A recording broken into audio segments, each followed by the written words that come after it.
CBD, short for cannabidiol, is a non-psychoactive compound in cannabis responsible for many of cannabis's medical benefits.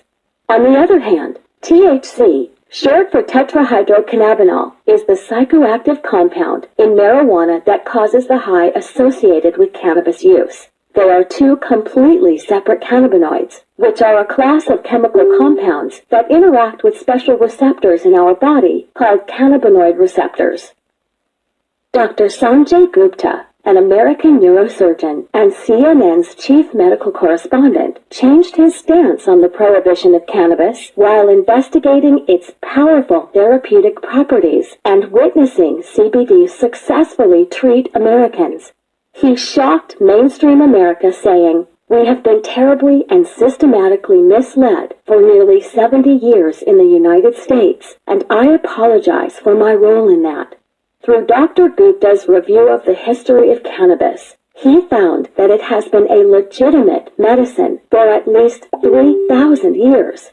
And Dr. Gupta isn't alone in supporting cannabis research. The director of the National Institute on Drug Abuse, Dr. Nora Volkov, testified before the Senate saying that CBD appears to be a safe drug with no addictive effects, and the preliminary data suggests that it may have therapeutic value for a number of medical conditions.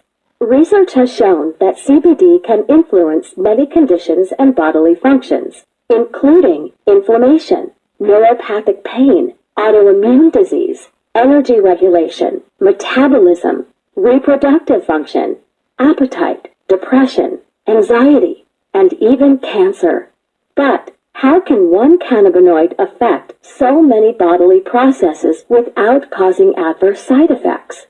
The answer lies in our biochemistry, the natural intelligence of the body. We have naturally occurring cannabinoid receptors all over our body that interact with CBD. We have these receptors because our body is constantly making its own cannabinoids. These receptors and cannabinoids make up most of our endocannabinoid system, or ECS.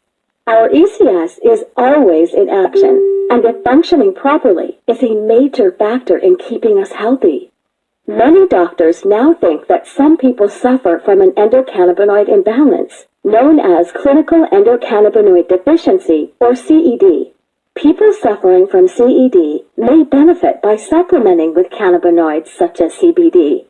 CBD is the most abundant cannabinoid in hemp, a cannabis crop the federal government allowed individual states to legalize in the 2014 Farm Bill. Hemp-derived CBD is legal in all 50 states, is non-addictive, does not cause a high, and is easy to incorporate into your current health routine.